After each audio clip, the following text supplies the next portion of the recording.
शिरडीदेवाय विद्महे सच्चिदानन्दाय धीमहि तन्नो साई प्रचोदयात्। ओम श्री साईनाथाय नमः। आसंतु आज बाबा विषय किसी जानिबा। शिरडी साई बाबा थिले जड़े दूरद्रष्टा। थरे कौन होइछि, बाबा द्वारकामयी रे भक्तों गहण बसी थांती। मस्जिद कांथरे गोटिए झिटपिटी टिक टिक शब्द करी एपाख सेपाख हेबारे समस्ते लक्ष्य कले। भक्तगण बाबा को यार कारण पचारे। बाबा हसी हसी कहले, आज औरंगाबादरू ता भौणी आसुअछि ताको देखा करने। यह किसी अशुभ लक्षण नुहे। तेणु झिटिपिटी लांगुल आनंदरे एपाख सेपाख हेउछि। ठीक समय जड़े बेपारी औरंगाबादरू बाबा निकट को दर्शन पाई आसला। से घोड़ारू ओह्लाई बड़ झोलाटे मस्जिद पिंडारे रखी झाड़ुवा समय गोटे झिटिपिटी से झोला मध्य बाहरी कांथ उपर को चढ़ी जाई ता भौणी संगे साक्षात कला।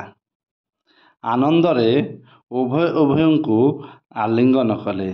ए दृश्य देखी उपस्थित भक्त माने आश्चर्य हो गले। तेणु एठू आपण बुझीपारुथिबे बाबा थिले जणे दूरद्रष्टा, सर्वज्ञानी, सर्वव्यापी, अंतर्यामी।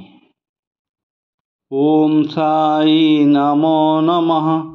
शिरडी साई नमो नमः। जय जय साई नमो नमः। सद्गुरु साई नमो नमः। श्रद्धारे कहतु ओम साई नमो नमः। शिरडी साई नमो नमः। जय जय साई नमो नमः। सद्गुरु साई नमो नमः।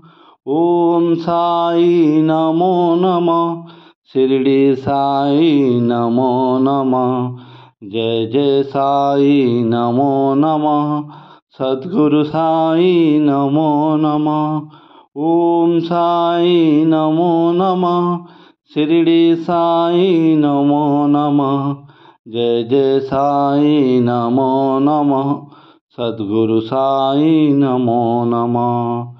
भिडियोटी को संपूर्ण देखिथिबारु आपनको अनेक अनेक धन्यवाद।